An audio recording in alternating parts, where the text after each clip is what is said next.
Well, here we are, folks. We're trying to move to the last field. This is the last day of wheat harvest. We really don't want to take the header off because it's just across the road.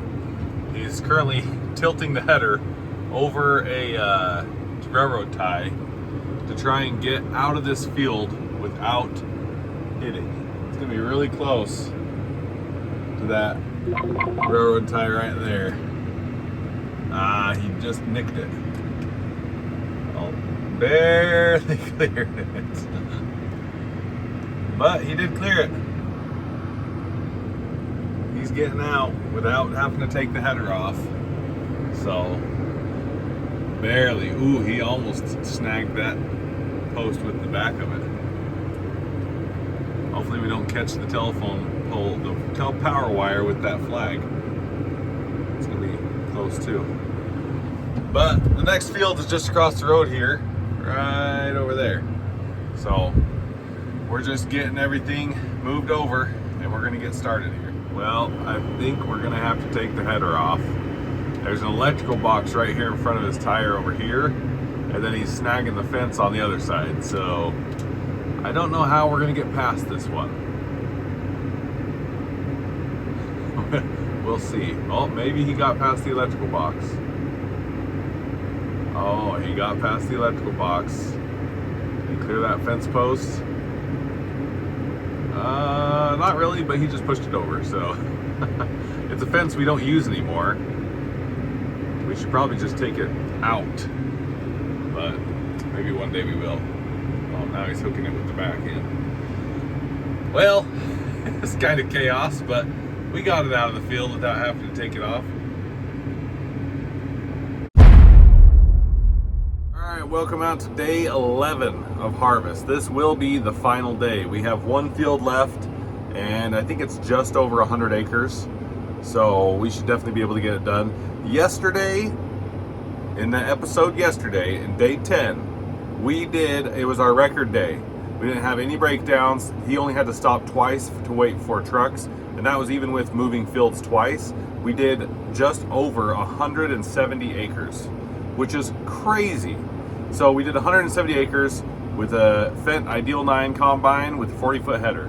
So that's pretty awesome. So people who are saying that we need a 50-foot header, I think we're doing pretty darn good, especially since our old combine would only do maybe 50, 60 acres a day if we were lucky. So we are doing good. The yields are high. That field yesterday yielded close to 160 bushel, we think. Make sure that you go down below, fill out the form for the giveaway. We're giving away $300. All you have to do is fill out a form. And then if you want to design a logo or a design, we're doing a design contest. So you can win another $300 if you just want to make a design and submit it to my email. I'll have that down in the description below too. And there's a chance to win two different contests. So make sure you go down below and fill those out if you haven't already. And yeah, we're gonna have a good day. Okay, we're just getting this field opened up, doing the ends. But these windrows are the biggest windrows I've ever seen of straw. So you can see the pickup right there. The windrow is probably about 3 feet tall. It's like halfway up the door of the pickup. So this variety it's a different variety than everything else we've had. This is called LCS Hammer, is the variety. So it's still a hard red spring wheat, but see, those are all wild oats that you can see that are sticking up. But this is a different variety that was supposed to have a spray that we could spray for the wild oats that was supposed to hopefully be able to kill them. Obviously, it didn't kill them because there's wild oats all over the place. What's weird is there's only wild oats where the hand lines are. There's not very many wild oats where the pivot is. So there's a big pivot on that side, and then there's this little pivot right here. And where the pivots are, there's hardly any wild oats, but where the hand lines are, there's a ton of wild oats. But it's a different variety that grows taller. So there's more straw because this is probably about 6 inches taller than the rest of our wheat that we've had. So that's why the windrows are so big. But I was like, man, these are the biggest windrows I've ever seen. It's going to be a challenge for the baler to bale up all this straw, but we'll get it done. Just coming up behind Christopher to unload him. But so here's what I'm talking about. Wild oats on this side. This is where all the little hand lines are. This is the pivot. No wild oats. It's the same field. I don't know why there's wild oats where the hand lines are and no wild oats where the pivot is. Somebody please explain while I pull up to unload Christopher. Oh, he's putting his boom out. When he starts putting it out, I have to wait until it's all the way out or I'll hit it. But I'll pull up here and we'll get him unloaded.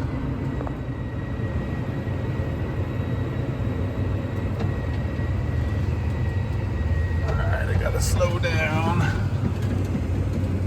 Don't want to get too far ahead. He's not going too fast because it is yielding pretty heavy, which is good. That's a good thing. I'll settle with going slower if it's yielding heavy. I'm not going to complain about that. But we'll get him unloaded and keep on going. He's just opening up the hand lines. So that's why we are going through the middle of the field right now and instead of the edge.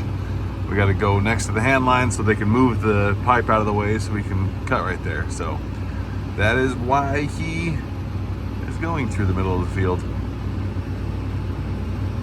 Now we're on these short rows over here. There's these little short rows, this little corner, and then that's all pivot. So longer rows, no hand lines really except for in the middle. So we're on these little short rows and he can go back and forth probably about 4 times before he gets full. So I'm just following him to the other end. It just started blinking, so he's not all the way full, but when he gets to the other end, we'll dump him.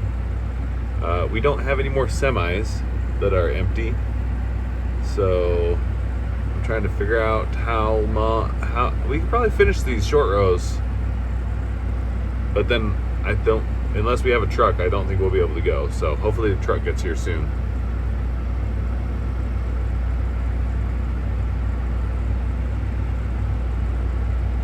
In this field there are a bunch of hand lines in the middle. You can see some pipe right there, but in all these tall wild oats sometimes they get missed. So let me show you what happened here. There was a line of pipe right here and we cut next to it and they moved them, but Christopher said he saw something in the straw when he was cutting.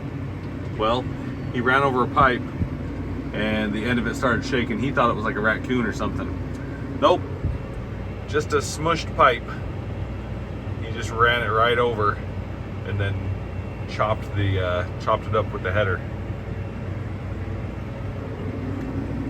But I think he changed the knife at the other end of the field and I think he's headed back up here now. Christopher says there's something running from him in the grain. It's like a few feet in front of the header. Like, I don't know what it is. There, he got to the other end and there was like 2 or 3 raccoons that ran out. So I'm guessing it's probably a raccoon, but I can't even see it. He said he can see it. I don't see any grain moving. Oh, I do see grain moving right here. Still running. I don't know what it is. He doesn't want to suck it into the combine.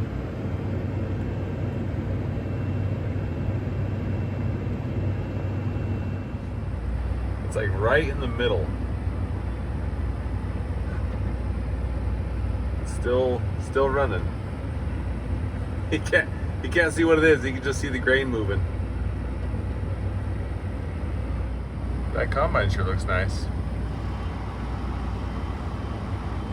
I could just sit and watch that thing cut grain all day.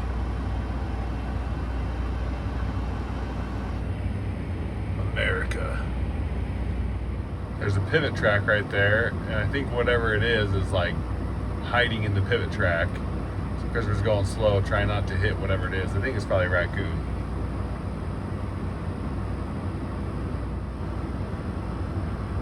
Oh, there they go.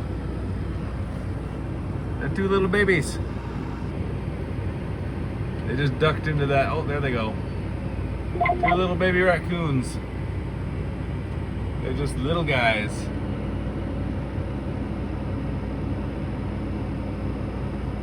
Well, they made it.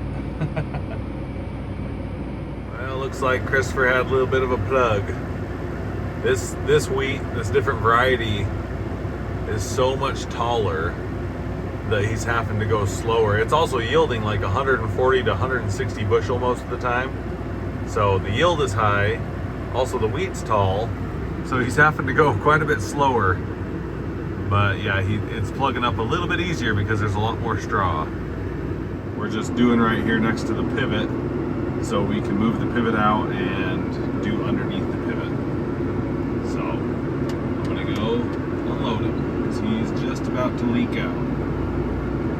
Okay, this is probably one of the last times that he'll be unloading. We're almost done. And if I can keep the speed right, I won't spill any, but it's hard to do when filming. We just have, I don't know, maybe 5 more rounds left, and we'll be done with this field. But not only done with this field, done with wheat. This is the last little strip that we have of wheat. So we are almost done. Seems like it's been a long time, but honestly, last year we had 700 acres, and it took us a month. This year we had like 1,500 acres, and it's only taken us, I think this is day 11 maybe? So barely 2 weeks.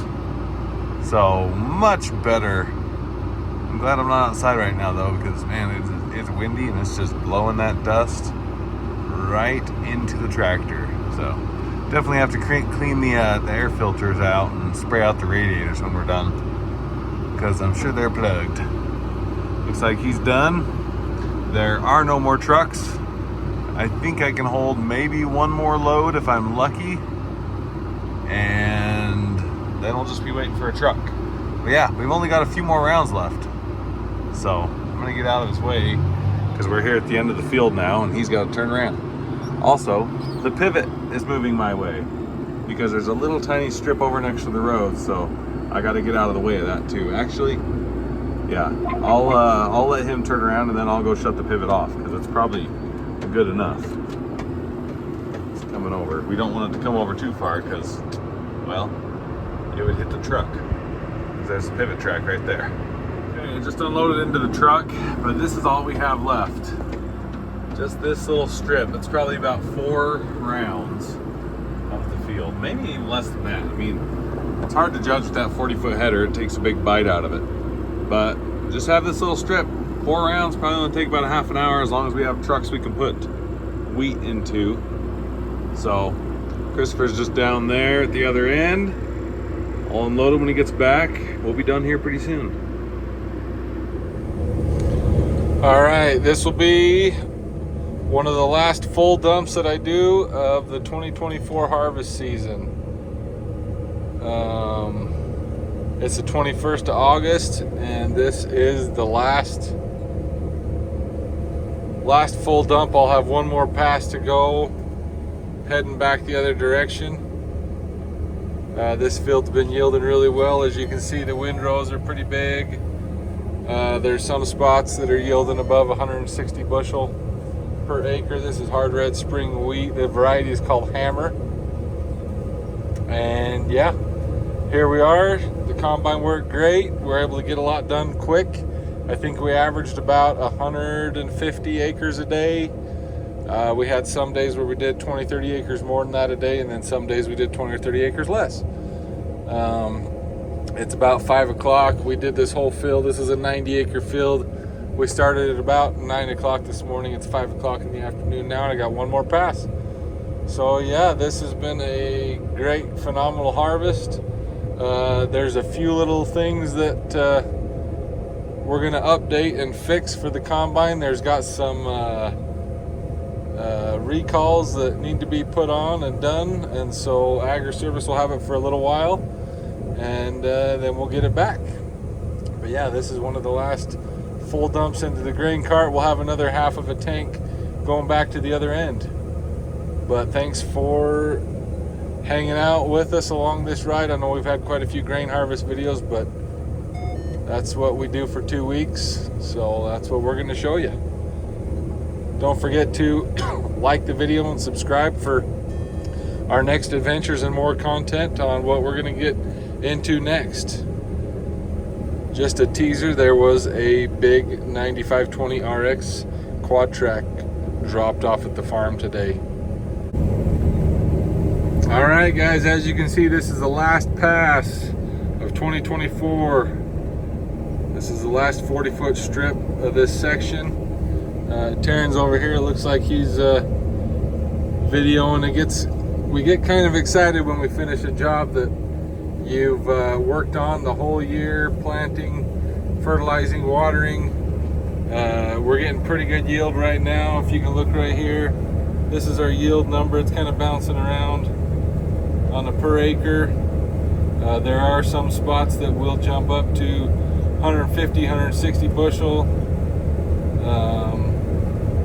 I'm going a little slow right now just while I'm videoing so I don't overload the header, but anyway, yeah, we are cooking right along.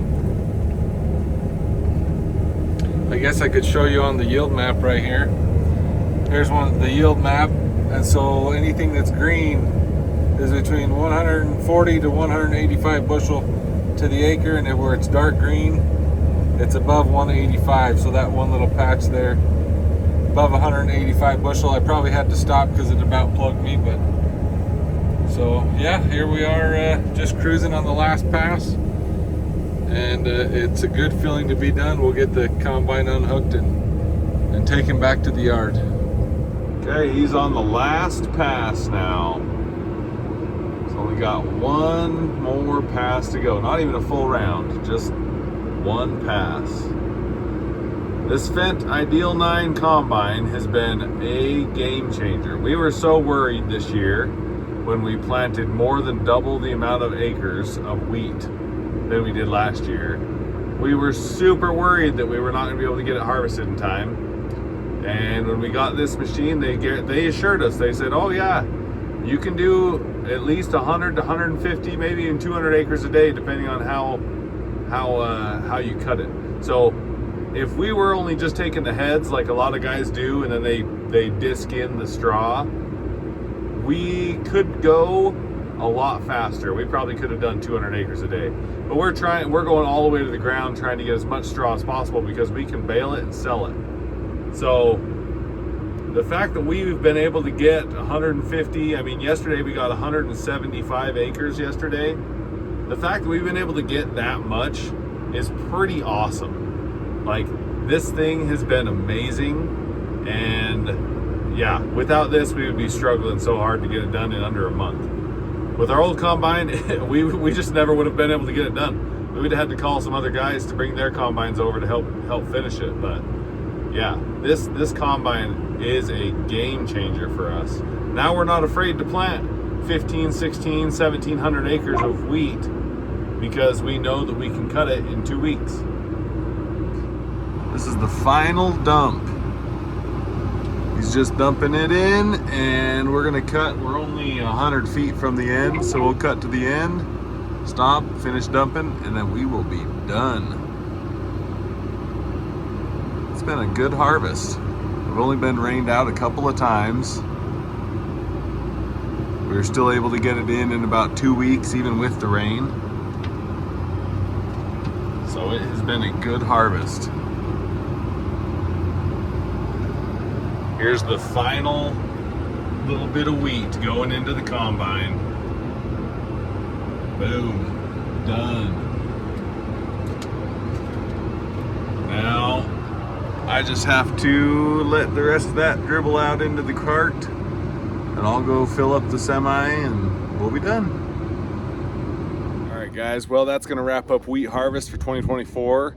But make sure to go down below and hit that subscribe button, because we're gonna be moving into hay, then manure, then potatoes. And I know that everybody's been looking forward for the potatoes, and it's gonna be coming, and it's gonna be awesome because we have all new seller equipment, and it is gonna be sweet. So make sure to hit subscribe so you don't miss it. Hit the bell, hit the like button, and I got something to show you before we take off. So this is just a little sneak peek of a video coming soon. Let me just walk out here just a little ways, and yeah, we've got something happening.